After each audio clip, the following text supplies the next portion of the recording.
vamos todos muy mal de tiempo ya, sobran presentaciones y demás. En principio, felicitar a la organización porque es importante esto de poder encontrarnos aquí para exponer una problemática que tenemos muy seria. Y se sigue con interés lo que tenemos de preocupación por nuestra tierra. Pero había un programa de radio, no sé si sigue, que era Hablar por Hablar. Entonces, la verdad es que hablamos, pero no se ven soluciones ni aportaciones de soluciones, que es lo que necesitamos. ¿Quién le pone el cascabel al gato? ¿Quién tiene la posibilidad de resucitar a los muertos? Eso solo se da aquí en la cárcel, no se resucita a los muertos. Pero lo que sí es cierto es que esto no va bien, Asturias no va bien. Yo recuerdo, bueno, hace 40 años cuando empezamos a iniciar el encuentro el Día de los Pueblos de Asturias en Navelgas, era como una especie de cita anual donde se podrían encontrar las gentes, representantes de otros pueblos, y cambiar impresiones, que cada uno hablase su problema y aportase ideas. De hecho, nosotros habíamos creado un premio de investigación sobre la recuperación de comarcas rurales, premio que duró 2 o 3 años y que, bueno, se fue apagando por sí mismo. Y esa es la realidad, que llevamos muchos años con las luchas estas, pero que lo único que vemos es descender la población, descender. Y hablamos del mundo rural, y hablamos de proyectos, y hablamos de... Yo llevo muchos años pintando sobre temas rurales, que fue lo que me dio un poco de prestigio a mí en otros ámbitos, y cada día iba haciendo los cuadros más light. Realmente empezaban con vacas, con gente, con ferias, y terminó siendo una persona en el horizonte perdida ya porque no queda nada. O sea que esa es la lástima, ese es el mundo rural. Yo había escrito unos folios que realmente voy a ir reduciendo porque tampoco tiene sentido, se está diciendo de todo. Creo que el problema es eso, lo vemos todos. Todos queremos catedrales, pero carecemos de filigreses. El tema importante para el mundo en general, sobre todo para el mundo rural, es la población. Y realmente todos los proyectos, nosotros, en la experiencia que tengo del pueblo, pues hicimos con esfuerzo del pueblo, sin ayuda de ningún duro, entonces duros del Principado ni del Ayuntamiento, un campo de fútbol con nuestro esfuerzo, nuestro trabajo y nuestro dinero, un campo de feria con la gente de la comarca y un campo de bolos. Y desgraciadamente, pues el campo de fútbol, antes había un buen equipo cuando no había campo, ahora que tenemos campo ya no hay equipo. Pero claro, es que no hay equipo porque no hay personas. Realmente está aquí gente, muy amigos, por ejemplo, acaba de hablar Belarmino, el de Bueño, y realmente toda esa gran labor que están haciendo en Bueño está hecha por una asociación de jubilados. Aquí son los jubilados los que funcionan. O sea, realmente, y la gente joven cada día se implica menos, aparte de que hay menos gente joven. Claro, yo estaba viendo Las Vegas de Bueño ahora, pero veo cuando los problemas con Cataluña, que el tema del boicot a los productos que mire usted, boicot a nada, porque realmente yo siempre entendí que las avellanas las habían llevado de Asturias a Lérida.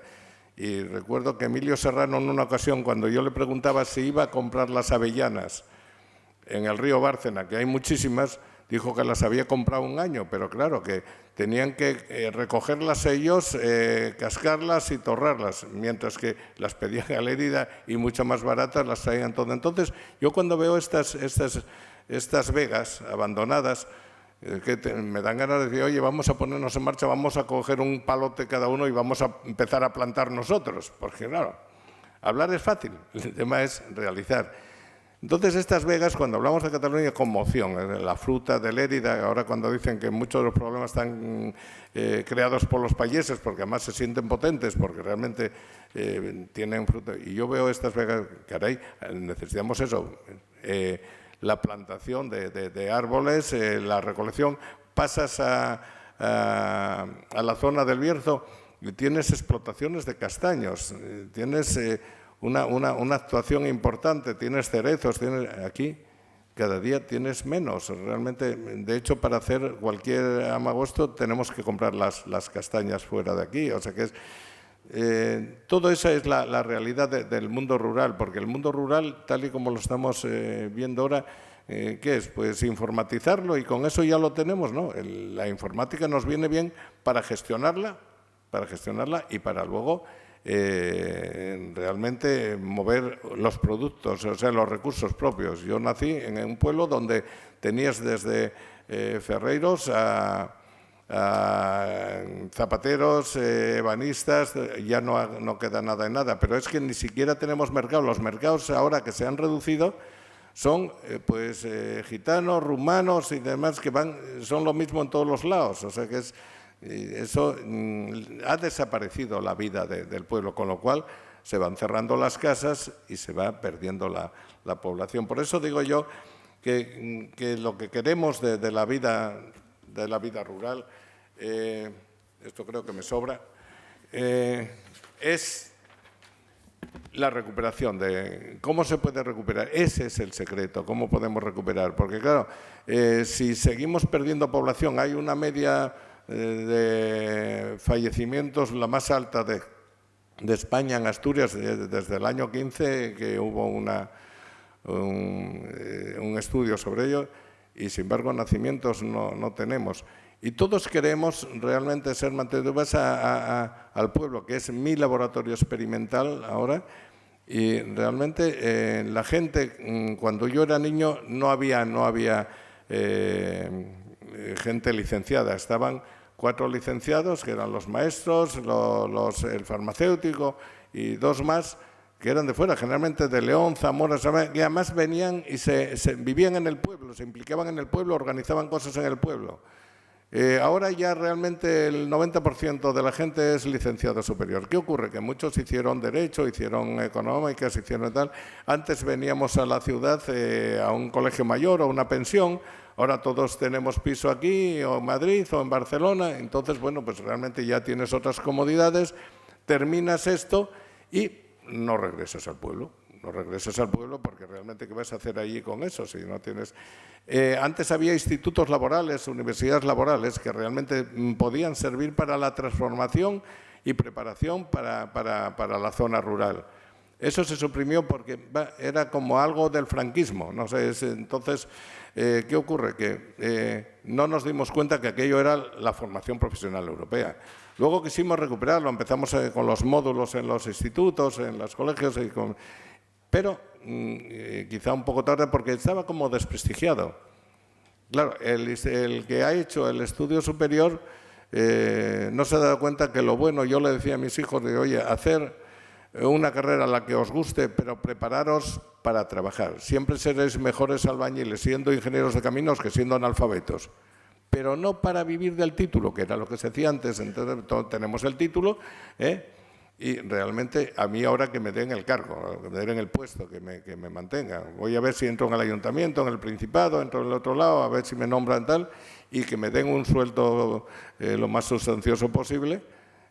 Pero eso de crearlo con mi esfuerzo es muy complicado. Parece todos tenemos uno enfrente que tiene la obligación de mantenerlo. Yo recuerdo cuando en el pueblo se pagaron hasta 100.000 pesetas de los años 50 porque lo metiesen en Ensidesa. ¿Por qué? Bueno, porque una vez en Ensidesa ya era funcionario, ya se olvidaron.